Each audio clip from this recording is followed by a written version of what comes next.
some voter registration information has been obtained by Iran and separately by Russia. This data can be used by foreign actors to attempt to communicate false information to registered voters that they hope will cause confusion, sow chaos, and undermine your confidence in American democracy. As millions of voters cast their ballots for president this week, top intelligence officials announce Iran and Russia are trying to interfere in the 2020 election. The news comes as President Trump himself continues to sow doubt in the U.S. election system, saying without evidence, there will be massive fraud through mail-in voting. My next guest is a former White House chief information officer under the George W. Bush administration. She's also the author of the recent book, Manipulated: Inside the Cyber War to Hijack Elections and Distort the Truth. Teresa Payton joins me this morning via Skype. Hey, Teresa, thanks for joining me. Great title to your book. Oh, thanks for having me, and excited to talk through these issues with you. Yeah, let's start with what happened this week with regard to the presser that DNI Radcliffe had.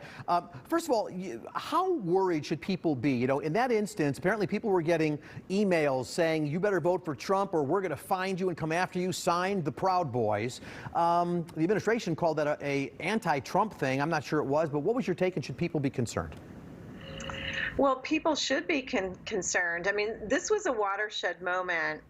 First of all, I applaud the FBI, DHS, and ODNI for coming forward and informing the American people, and what great detective work they did on this issue with Russia and Iran and revealing some of the tactics they're using. Secondly, I want your people that are watching to know, if you do receive a threat, whether it's via email or something hard copy left on your doorstep or via U.S. mail, report it to the FBI at ic3.gov and at dhs.gov. You probably won't get a personal call back, but it will help them in their investigations. Yeah. You know, I do want to ask you, and there's so much to talk about, but some of this has gotten so politicized, the president and the mail-in voting challenges and all that, but let's talk about the Director of National Intelligence, Radcliffe. Is he to be trusted? He's been pretty political.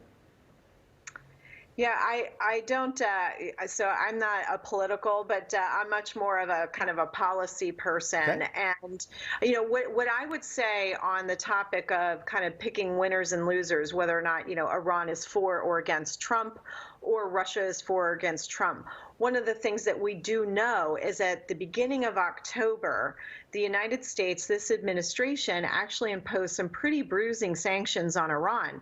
And so a big question that I have is, was this political payback because they were unhappy about the new sanctions? But I do agree with you. We need to be very careful, people who are in positions of leadership, to not come across as political, but come across as more following policy. Yeah, many people have said, look, basically our election system is safe. All the challenges to mail-in voting, you'll hear about a few things that got thrown away. It seems to be accidental, nothing major going on. But is the real concern here about the discomfort, the uncertainty that's being sown in the mindset of the American public?